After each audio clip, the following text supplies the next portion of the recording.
tous et bienvenue sur notre chaîne Carnet de jeux. On se retrouve aujourd'hui pour une vidéo unboxing du jeu The Loop. Encore un coup de Dr Fou. Donc un jeu créé par Maxime Rambourg et Théo Rivière et illustré par Simon Caruso. Donc c'est un jeu qui se joue à partir de 1 joueur jusqu'à 4 joueurs à partir de 12 ans et pour des parties d'environ 60 minutes. Donc dans The Loop, on va pouvoir jeter des failles dans la machine du Dr Fou. Donc on a une petite machine en 3D, donc on va mettre des petits cubes dedans. Donc ça c'est quand même vraiment pas mal. On va pouvoir utiliser nos cartes dans des boucles temporelles et améliorer notre agent en récupérant des cartes surpuissantes. Qu'est-ce qui est indiqué au derrière donc de la boîte? The Loop est un jeu coopératif décalé qui vous oppose au maléfique Dr Fou.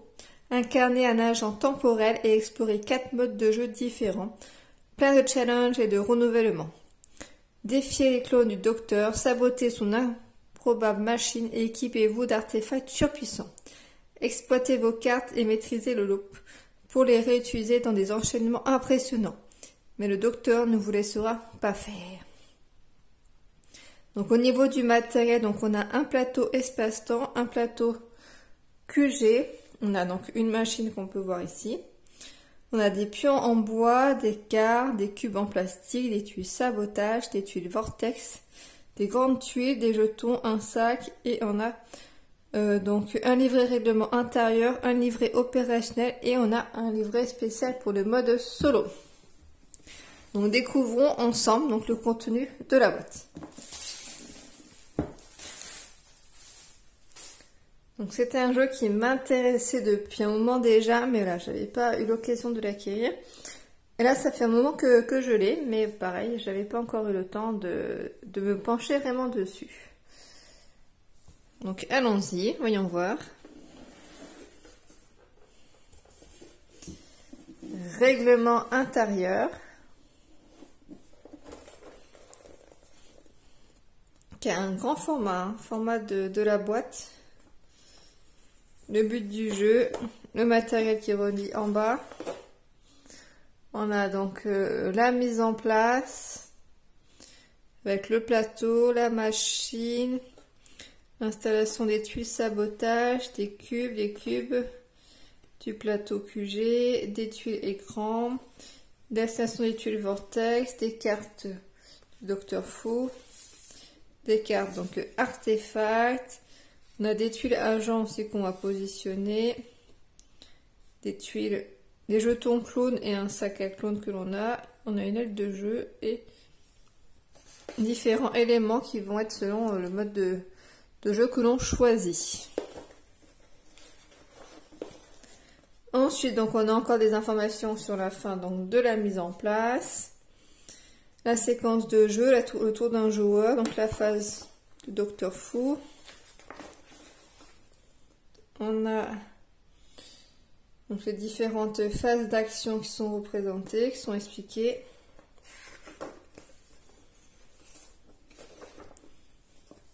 C'est pas mal coloré.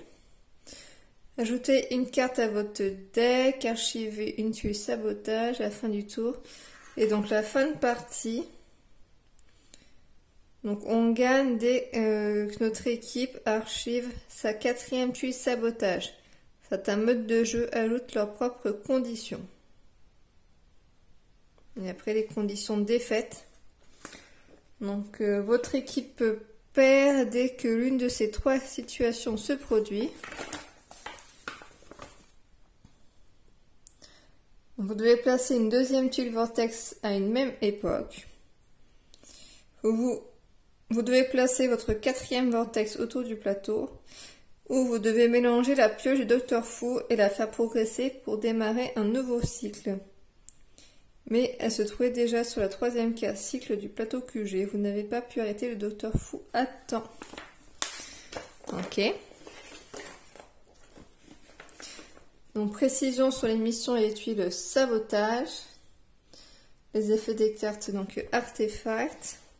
Alors c'est pas mal, mais enfin c'est joli.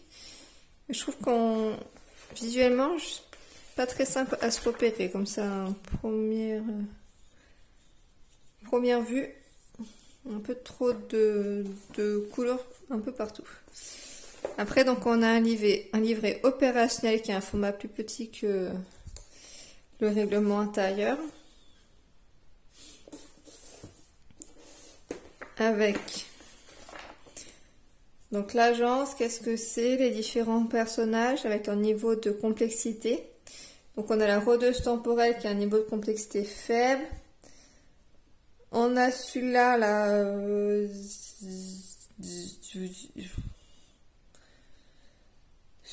Twizek, qui a un niveau faible également. Le robot finisseur 404 qui a un niveau donc moyen. Monsieur Time moyen également. Et V-Girl élevé. Ensuite, on a donc les différents modes de jeu. Donc sabotage, Saiyan Super Clone, niveau moyen, centrifugeuse laser, niveau moyen également, et Ultra Machina qui a un niveau de difficulté donc élevé.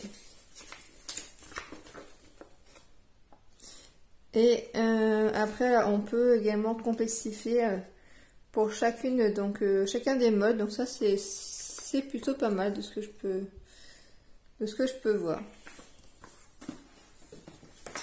Et on a donc le mode solo.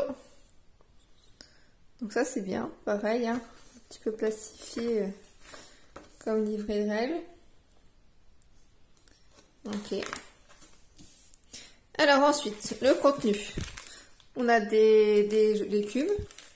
Ça reflète un peu, donc j'ai décalé. Donc des petits cubes. On a les pions des personnages. Hop.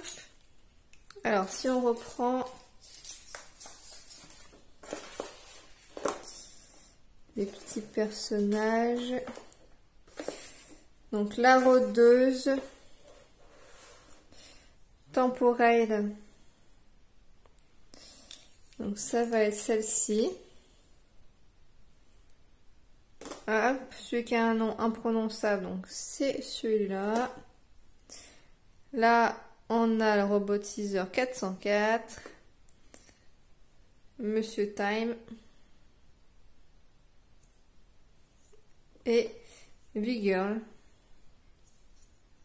Grand format. Donc là, on a ça. Ah ouais, elle est dans une machine en fait.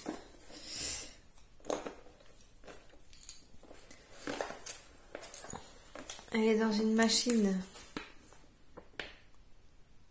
Elle aux commandes de son exosquelette d'acier. La fille de James Watt ne craint rien, pas même les vortex temporels. Née en pleine révolution industrielle à l'intérieur même du monstre à vapeur, cette éternelle enfant n'a aucune conscience du danger. Surdouée et capricieuse, elle est la seule à pouvoir piloter ce petit bijou d'ingéniosité hérité des hauts fourneaux. Ok, donc c'est bien, pour chaque personnage on a une petite histoire. Donc voici voilà, pour les pions, ils sont pas mal, ils sont en bois. Ensuite, qu'est-ce qu'on a? On a notre petit... comment ça s'appelle? Le vortex? Je sais plus. Peut-être un peu trop d'emballage quand même plastique. Hein. Hop, on va mettre ça là pour l'instant. On a les cartes, donc on verra tout à l'heure. Des pochettes plastiques. Un petit sac. Qui est pas mal.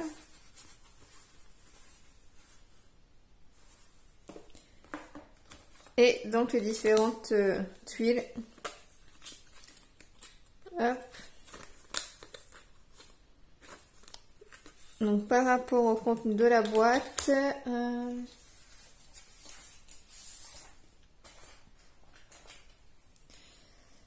donc ça doit être peut-être les tuiles sabotage. Si on a 10, ce sont les tuiles sabotage. Ensuite, donc on a d'autres éléments.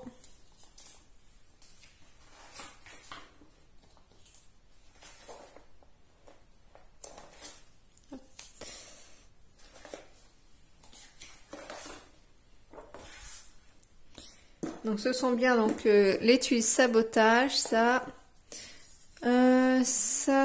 doit être peut-être pour les différents modes de jeu que l'on joue. Donc l'étui sabotage, hop.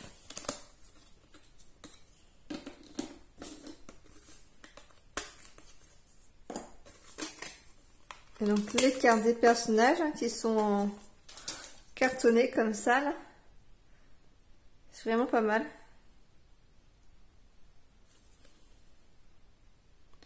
Avec deux faces. À voir. Je regarde s'il y a des différences, mais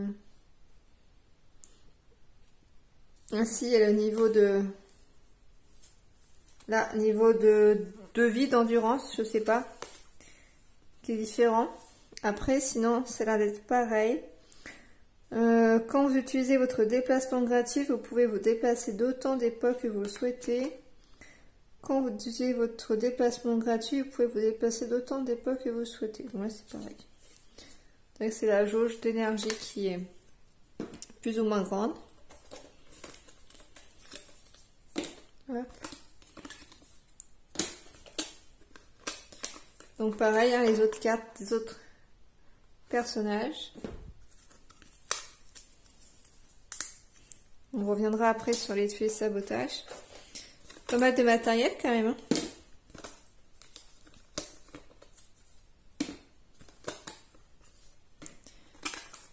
Hop.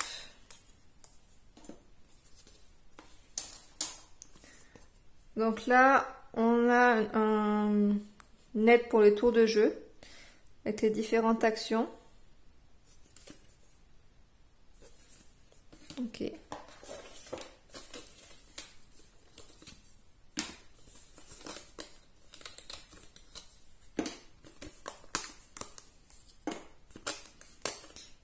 Et là, ça va être, je crois que c'est ce qu'ils appellent les écrans. Avec donc les différents modes de jeu. Donc sabotage, Saiyan Super Clone, centrifugeuse laser et Ultra Machina. Avec donc différentes conditions de victoire, des règles spéciales s'il y en a. Et donc les conditions possibles donc de défaite. Ensuite, on a le plateau joueur.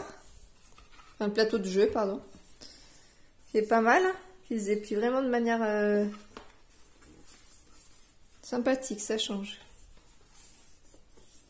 Il a de plutôt bonne qualité. Avec quelques motifs, donc de l'autre côté aussi. Hop. Qui espie très bien. Ensuite, on a d'autres jetons. Je ne sais pas vraiment à quoi ils vont servir. Peut-être d'autres modes de jeu. Enfin, peut-être qu'ils rentrent. On s'en sert peut-être seulement selon le mode de jeu qu'on va utiliser. Ou alors ce sont des jetons spécifiques à voir. Je crois que ce sont les jetons clones. Il faut les mettre dans le sac. Et il y a une phase génération, c'est là que le clone doit être mis en jeu. Et une phase destruction, c'est la phase visite du clone qui indique à quelle époque le renvoyer pour le détruire. Ok. Ensuite, il y a encore un truc. Deux même. Alors, on a d'autres tuiles.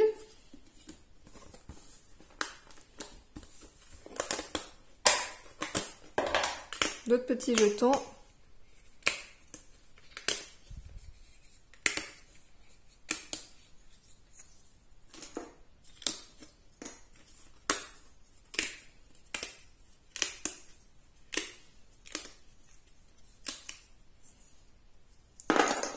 Donc ce sont des tuiles Vortex. Donc les pires ennuis d'un agent temporel. Donc il faut les mettre à droite du plateau et par défaut on utilise la face Vortex. Et on expliquera les méga Vortex donc dans le livret opérationnel. Ok. Donc il y a ça, ce sont des centrifugeuses, donc c'est pour sur le mode de jeu que l'on va utiliser. Là j'avais pas fini donc de défaire, c'est pour la machine. Hop. Alors comment ça se monte? Voyons voir.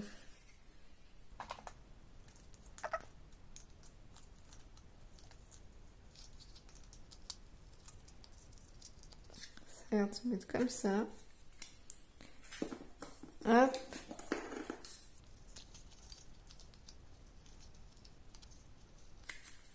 Hop, comme ça. Et normalement, quand on met donc les petits cubes,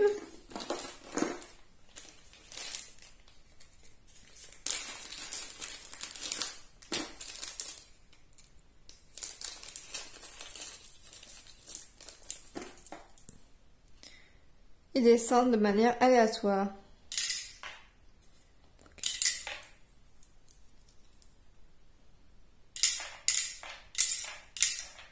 Voilà.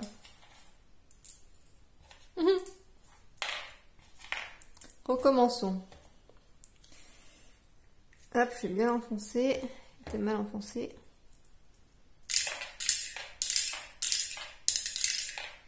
Ouais. Ça va pas souvent à gauche. Ça y est un petit peu.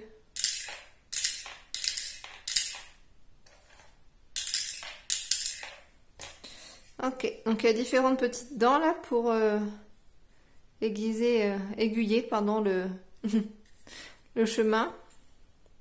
Des dents aiguisées. Et voilà, donc ça c'est fait. Je vous ai montré. Je range les petits cubes.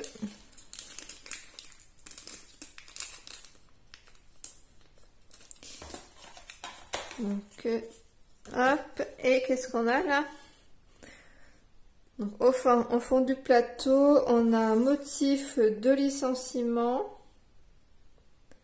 Qu'est-ce que c'est que ça? Perdre avant la fin du 2e cycle. C'est quoi? C'est des... on dirait des sortes enfin, pas vraiment de challenge, mais un petit peu des défis.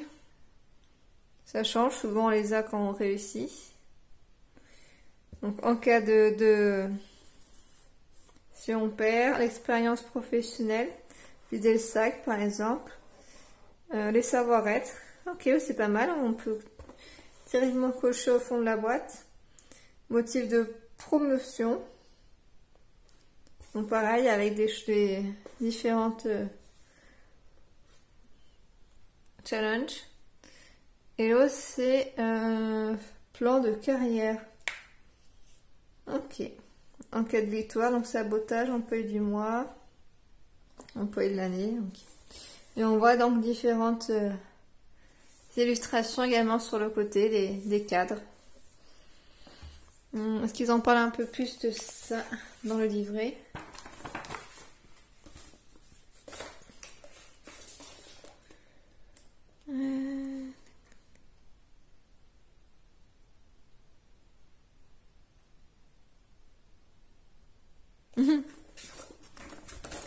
Ici c'est marqué quel qu'en soit le motif, votre échec restera gravé en comics sans MS sur le mur de la honte à l'accueil de l'agence. L'univers étant détruit, il n'est pas exclu que nous vous renvoyions au regret de votre licencié.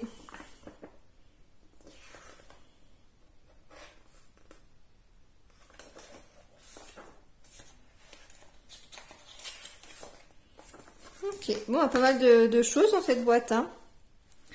Pas mal de choses.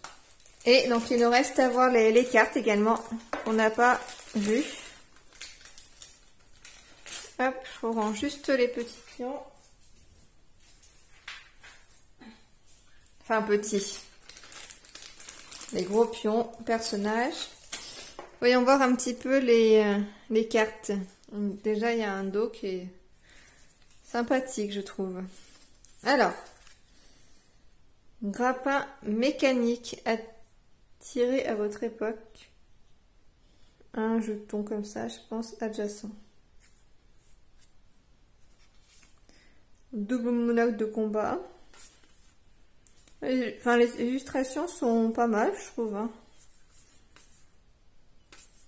Générateur de Punchline. Ok. Donc, différentes cartes d'action. Masque Kabuki. Pierre philosophale. Et puis, ben là, ça va être la même... Ah non, c'est pas la même chose d'ailleurs.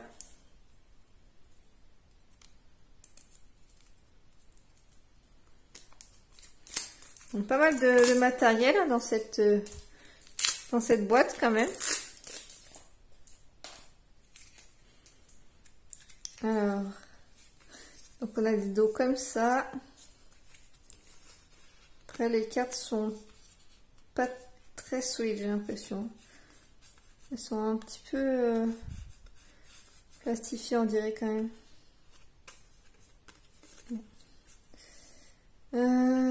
C'est quoi?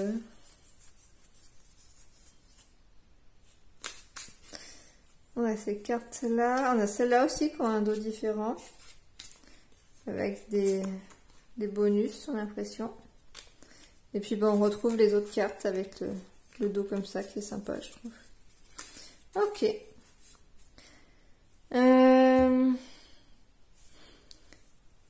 Tac, tac. Donc en fait, il y a des cartes. Donc Artefact, donc ça va être celle-ci. 79. On a 7 cartes fous. 1, 2, non, c'est pas ça. 1, 2, 3, 4, 5, 6, 7. Donc ça, c'est les cartes du Docteur Fou. Et on a des cartes, donc Ultra Machina. Donc seulement pour le mode de jeu spécifique par rapport à ça, je pense. Donc voici pour cette vidéo, donc unboxing donc, de The Loop. Et donc à bientôt dans une prochaine vidéo.